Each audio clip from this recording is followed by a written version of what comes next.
Finally, we are going to see a procedure and a series of general recommendations in order to establish the most appropriate strategic processes for a company.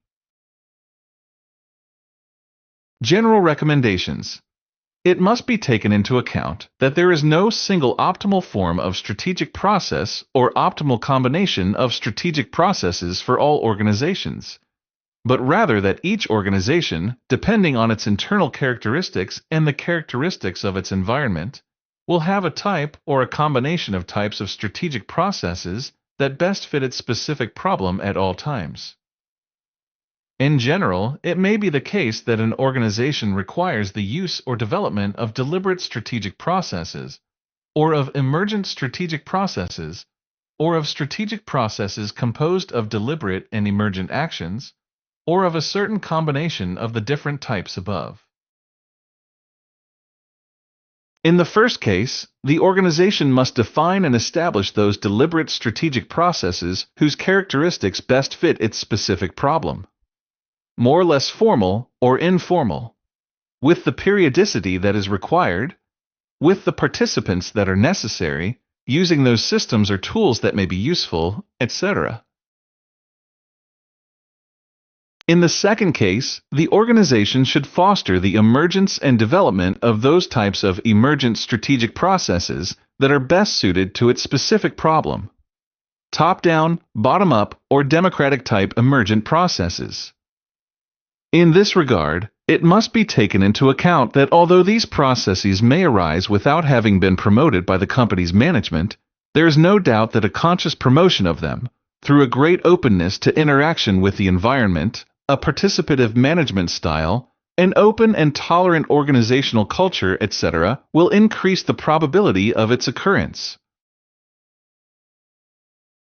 In the third case, it may be that the organization requires the emergence and development of streams of emergent actions, top-down, bottom-up, or of a democratic type, generating new strategic decisions, concepts, visions, ideas or initiatives, or new incipient patterns of behavior, to subsequently promote or deliberately implement those that are deemed appropriate.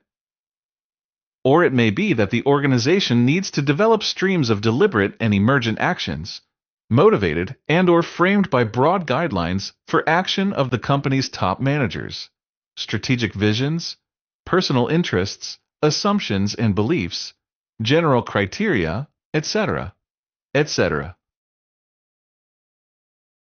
We are now going to see the procedure to follow to establish the most appropriate strategic processes in a company. First of all, the context of the organization must be evaluated. That is, an internal analysis and an analysis of the company's environment must be carried out. Next, the organization's overall strategies and objectives must be considered. Taking this information into account, and having knowledge about the strategic process, the most appropriate strategic processes for the organization will be defined. The next step is to establish and foster the strategic processes that have been defined above. Next, the strategic processes that are actually developed in the organization will be identified and monitored, which will resemble, to a greater or lesser extent, the strategic processes that have been previously defined. Finally, the feedback of all these actions will be obtained, achieving learning, and, as a consequence of this, taking those actions that are considered appropriate in this regard. In any case, it is important not to confuse the obligation of the company's management to define, establish, promote, or encourage those strategic processes that they consider most appropriate for their organization at all times, with that some or many of the strategies finally realized in the company have been developed outside of these processes and even in totally unexpected and unusual ways. Management must be concerned with the strategic processes of their company, being aware of the great diversity of forms that these can present, and, therefore, being open to those processes that arise and develop outside of what is established, encouraged, or expected.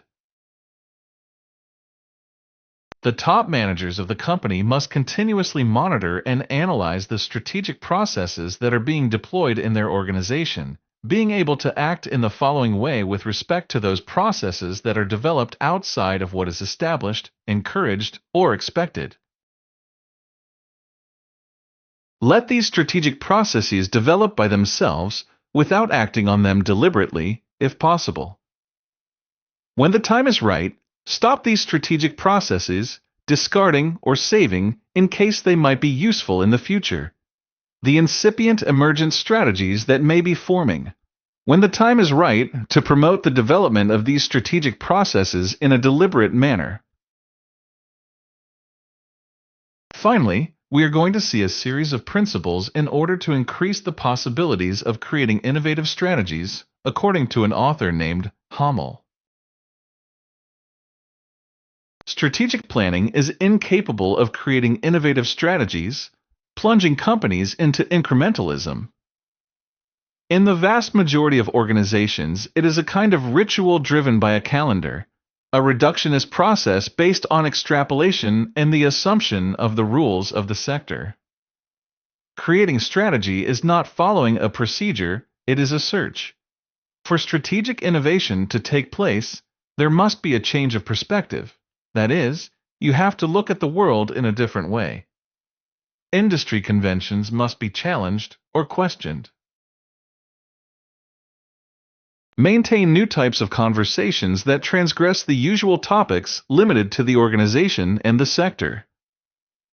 In most companies, strategic orthodoxy has strong supporters in senior management, constituting an important obstacle to the generation of revolutionary strategies. Anyone, middle managers, frontline employees, etc., can be a strategy activist generating ideas that can shape the future of the company. Change is not a problem, as long as the people of the company are involved in the search and generation of new revolutionary strategies, thus obtaining their commitment, avoiding resistance. Incorporate new voices in the strategy creation process, making it a participatory process. In this regard, senior managers not only have to invite new voices, but also create a climate where they can confidently express their opinions and viewpoints, allowing them the possibility to influence the company's strategy. Finally, launch low-risk experiments in the market to maximize organizational learning about which new strategies may and may not work.